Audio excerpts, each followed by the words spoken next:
वो कोई गर्मियों की रात रही होगी। शहर के एक प्रतिष्ठित एमबीए कॉलेज के बॉयज़ हॉस्टल के छत पर चार दोस्त बैठे हुए थे और हाथ में एक बोतल थी। उनके हाव भाव से लग रहा था कि शायद उस बोतल में शराब थी। भाई बस ये 2 दिन और बीत जाएं, प्लेसमेंट भी सही से हो जाए, तब तो सब सेट है। सब अपनी अपनी जॉब में बिजी हो जाएंगे। सबको ऐसे हॉस्टल पे छत पर बैठना, दुनिया भर की बातें करना, जूनियर्स की रैगिंग लेना, ये सब बहुत याद आने वाला है। रजनीश ने विनोद को देखते हुए कहा, हाँ भाई, जब जिंदगी भी पूरी तरह से निर्धारित हो जाती है तब ये कॉलेज लाइफ बहुत याद आती है यार। देवेश ने विनोद और रजनीश के कंधों पर हाथ रखते हुए कहा, मगर सालों, क्या हम सभी उस घटना को कभी भूल पाएंगे जो उस दिन हुआ था? रजत ने कहीं शून्य में देखते हुए कहा, साले मनहूस, तेरा हर वक्त ऐसी बातें करना ज़रूरी है क्या? कभी तो उस बात को भूल जाया कर और हमें भी भूल जाने दिया कर।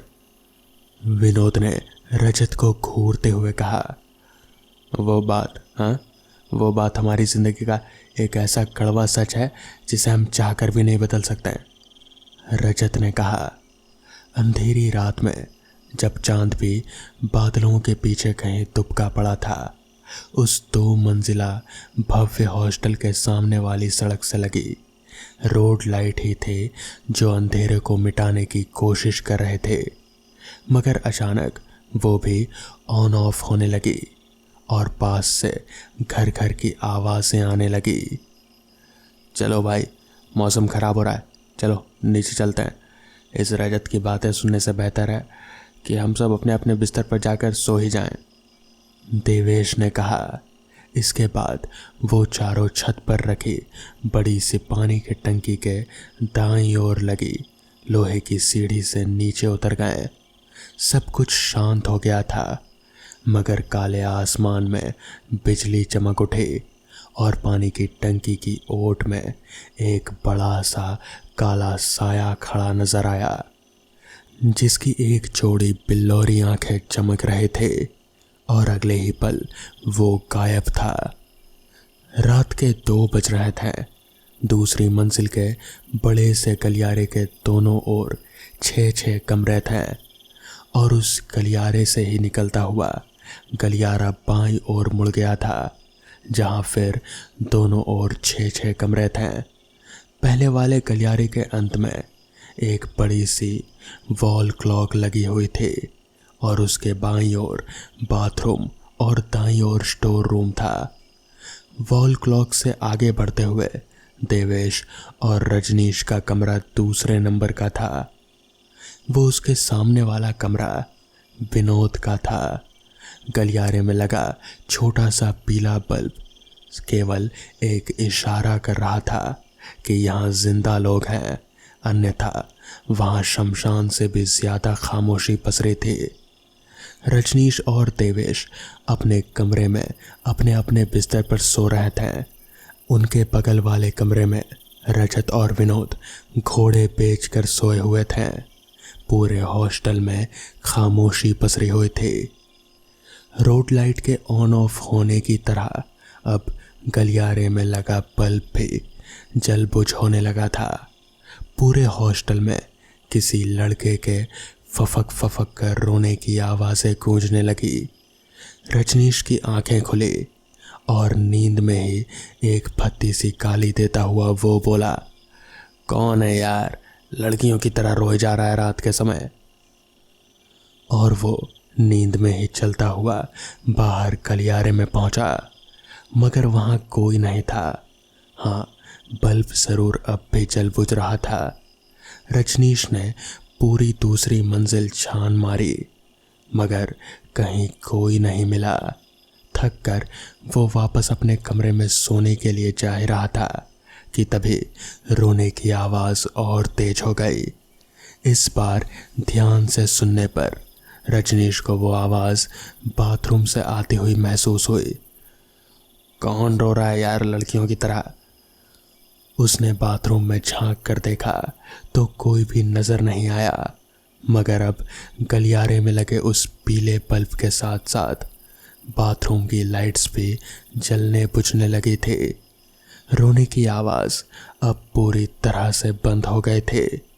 इस बार वो थोड़ा सकपका गया, मगर डरा नहीं। उसने सोचा कि जब यहाँ आ ही गया हूँ तो हल्का होकर ही चलता हूँ, और वो अपना काम निपटाने लगा। उसे लगा कि कोई है जो उसकी पीठ को घूरे जा रहा है, और अचानक ही उसने अपना सिर झटका, मानो अपने दिमाग में आने वाले विचारों को झटक रहा हो, और सामने लगे शीशे को देखने लगा। पर सामने देखते ही उसकी रीढ़ की हड्डी में एक ठंडी लहर दौड़ गई।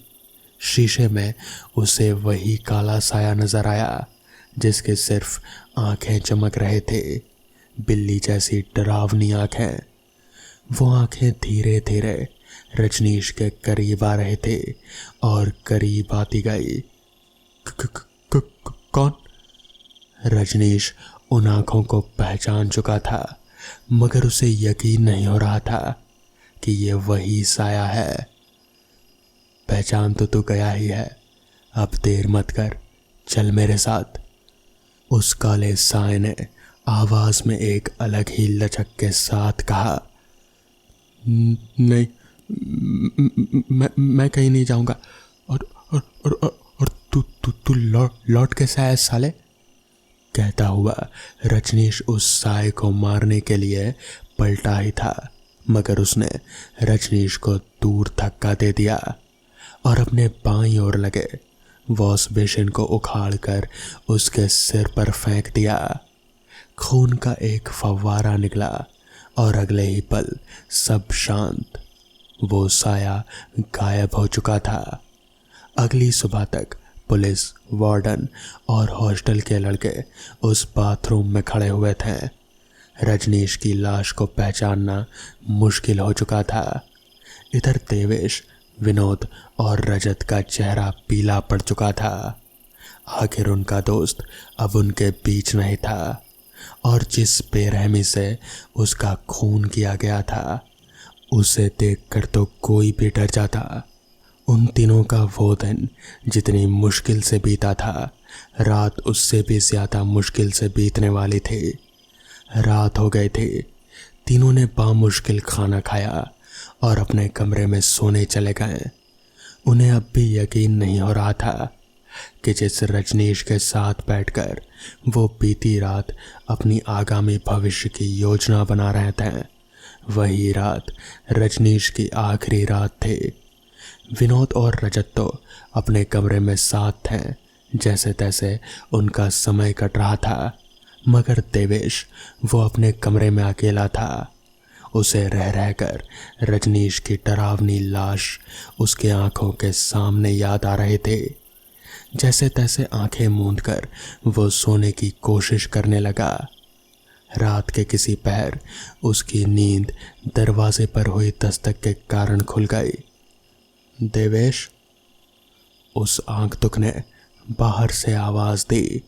वो आवाज तो विनोद की थी, मगर उसमें जो लचक थी उससे देवेश अनजान नहीं था।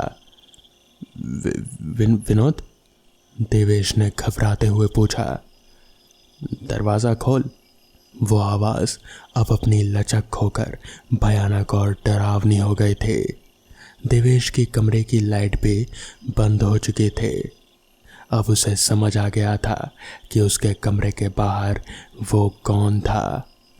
दरवाज़ा खोल। वो भयानक आवाज़ फिर गूंजी। अब देवेश डर से चिल्लाने लगा था, इधर उधर भागने लगा था। भड़ाक की आवाज़ हुई और दरवाज़ा टूटकर ज़मीन पर गिर चुका था।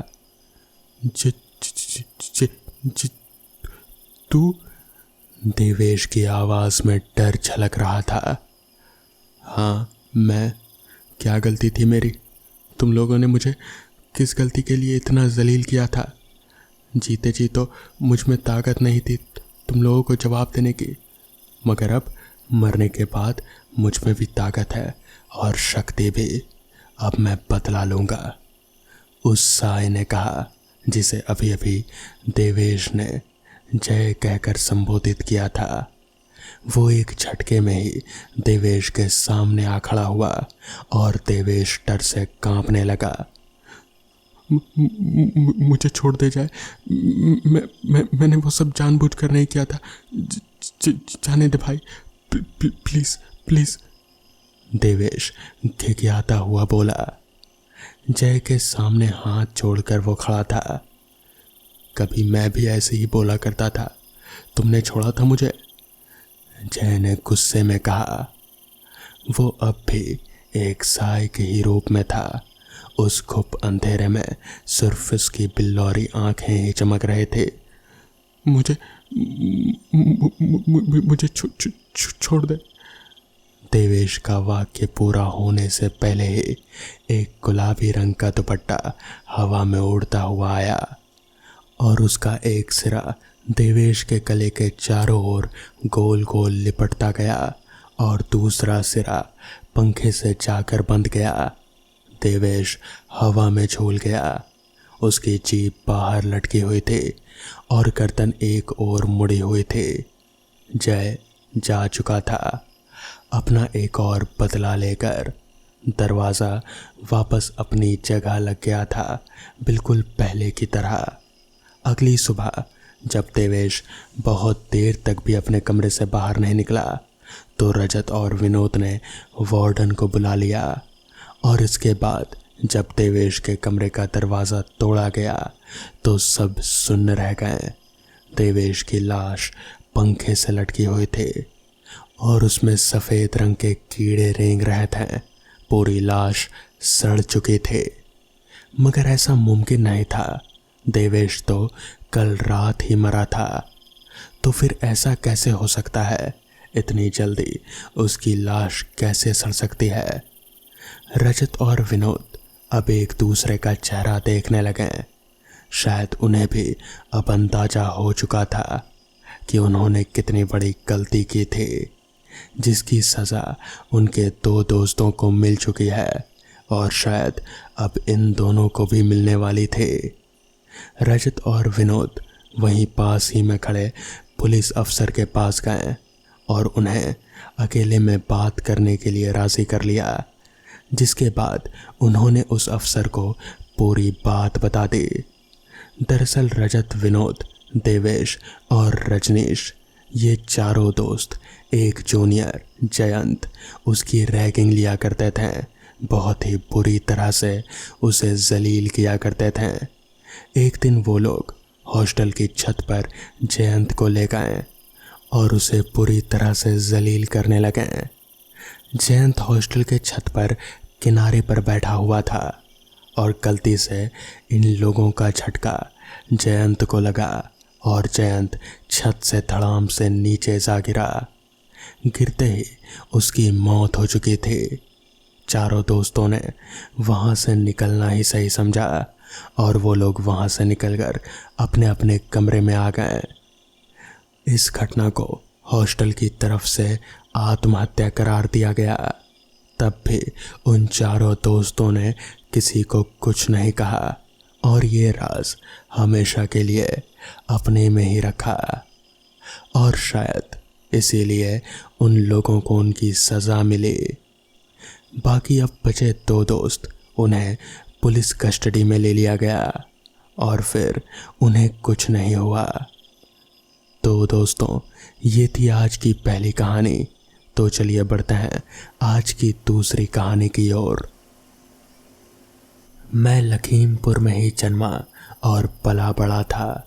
12वीं के बाद ही बीटेक करने के लिए बेंगलोर चला गया और उसके बाद कुछ साल नौकरी करके अमेरिका।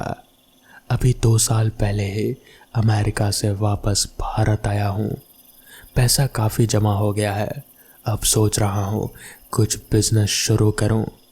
नौकरी से अब उकता गया हूँ। ये तो बहुत अच्छी बात है बेटा, बस में बैठे आकाश के साथी पैसेंजर ने कहा।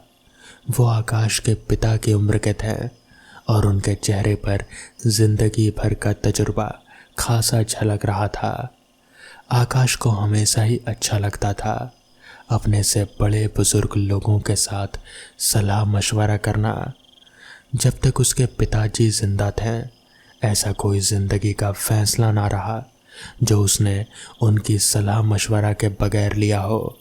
4 साल पहले उनके परलोक चले जाने के बाद उसे उनकी कमी हर पल झलकती थी। जब लखनऊ से वो अपने ननिहाल के लिए बस में बैठा तो इत्तेफाकन ये बुजुर्ग उनके बगल में ही बैठ गए और फिर उनकी बातचीत शुरू हो गई। तो लखीमपुर में अभी कौन कौन है? उन्होंने दिलचस्पी के साथ पूछा। अभी तो सिर्फ चाचा हैं, उनके बच्चे तो सब बाहर हैं। मैं भी वैसे लखनऊ ही रहता हूँ। मेरी वाइफ और बच्चे फ़िलहाल लखनऊ में मेरी मम्मी के साथ हैं। अच्छा, तो लखीमपुर चाचा से मिलने जा रहे हो? फिर पूरे परिवार के साथ क्यों नहीं आए? नहीं अंकल, दरअसल चाचा तो खुद ही लखनऊ अभी कुछ दिन पहले आकर गए। मैं उनसे मिलने नहीं बल्कि अपने बचपन के दोस्त अभिषेक से मिलने जा रहा हूँ। ओह अच्छा, वो क्या करता है? अभिषेक कभी लखीमपुर से बाहर नहीं निकला, उसे वहीं रहना पसंद है। उसके माँ बाप के गुजर जाने के बाद उसकी ज़िंदगी में एक बहुत बड़ी ट्रेजेडी हुई। शादी के कुछ समय बाद ही उसकी बीवी भी गुजर गई। इन सब के लिए वो खुद को दोष देता है, कहता है कि वो ही बुरा नसीब लेकर पैदा हुआ है, मगर ऐसा थोड़ी ना कुछ होता है अंकल। तो इस पर उन अंकल ने कहा, हाँ, ऐसा थोड़ी कुछ होता है, ये तो भगवान का किया धरा है, अब क्या कहें।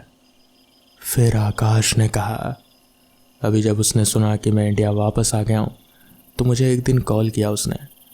फिर वैसे भी अभी मैं खाली ही बैठा था तो सोचा कि उससे मिलकर ही आता हूँ। बहुत बढ़िया, अपने दोस्तों से मिलो और उसे समझाओ कि फिर से ज़िंदगी बसा ले। अकेले काटना बेहद ही मुश्किल काम है। आकाश ने सहमति से सिर हिलाया। कोशिश करूँगा। वो लखनऊ से लखीमपुर 2.5 घंटे में पहुँच गए।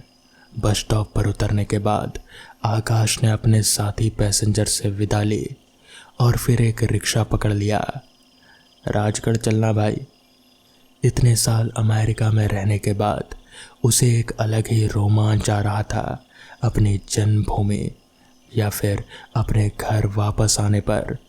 रिक्शा चालक पैडल मार रहा था और आकाश जिज्ञासा के साथ वही पुराने रास्ते, चौराहे, दुकानें, यही सब देख रहा था। बहुत कुछ बदल चुका था और बहुत कुछ अभी तक वैसा का वैसा ही था जैसा वो छोड़ कर गया था। बस स्टॉप से अभिषेक के घर पहुंचने में उसे सिर्फ 15 मिनट लगे। बड़े शहरों से छोटे शहरों में आने के बाद सबसे ज़्यादा अचरज यही होता है कि जो दूरियां बचपन में ज़्यादा लगती थी वो अब ऐसा लगता है कि जैसे कुछ भी नहीं है। अभिषेक का घर 3 मंजिला था जो कि उसकी कॉलोनी राजगढ़ का आखिरी गली के अंदर जाकर एकदम कोने पर था। घर के चारों ओर अच्छा खासा खुला खुला जगह भी था जहाँ पर गार्डन आदि बहुत ही अच्छे से मेंटेन किया हुआ था। कई बड़े बड़े पेड़ थे। आकाश को आम के पेड़ नजर आए मगर वो सारे पेड़ जैसे सूख चुके थे। घर भी थोड़ा अजीब सा लग रहा था, जैसे कि बहुत दिनों से घर की साफ सफाई नहीं हुई हो। खैर, आकाश घर के नज़दीक गया। उसने दरवाज़ा खटखटाया तो अभिषेक ने दरवाज़ा खोला। अभी खड़ा ही रहेगा या आगे भी आएगा? कोई तमीज़ कमीज़ बची है कि नहीं? आकाश उससे कुछ फासला छोड़कर रुकते हुए बोला। अभिषेक हंसता हुआ सीढ़ियाँ उतरा और उसकी तरफ बढ़ा। फिर आगे बढ़कर उसे गले लगा लिया। अरे कितना फूल गया यार तू, आकाश बोला। उसे अपने इर्द गिर्द अभिषेक का चर्बी से भरा शरीर महसूस हो रहा था। सब गाँव का आबो हवा खान पान का असर है, तुम अमेरिका वालों को तो कुछ फ़र्क ही नहीं पड़ा। अभिषेक मुस्कुराते हुए ऊपर से नीचे तक उसे देखते हुए बोला। चल भाई, अब आ गया हूँ, देखते हैं तुम्हारे गांव की आबो हवा मुझ पर क्या असर करती है। आकाश ने बोला तो अभिषेक हंसा। जिसके बाद उन दोनों के बाद थोड़ी इसी तरह की बातचीत होने लगी। जिसके बाद आकाश ने अभिषेक से कहा, अच्छा तू रुक, मुझे एक काम करने आना है, ठीक है, मैं अभी तुरंत ही आता हूँ। जिसके बाद आकाश घर से निकलकर वापस से बाजार की तरफ चला गया। दरअसल आकाश अभिषेक के घर काफ़ी सालों के बाद आया था और वो इस तरह से खाली हाथ नहीं आना चाहता था, मगर उसे याद ही नहीं रहा, इसलिए वो बाजार मिठाइयाँ खरीदने गया था। उसे पास ही में राजीव चाचा की दुकान दिखी। वो राजीव चाचा को बहुत अच्छे से जानता था। राजीव चाचा अभिषेक और आकाश को बचपन से जानते थे। वो वहाँ पर मिठाइयाँ खरीदने गया।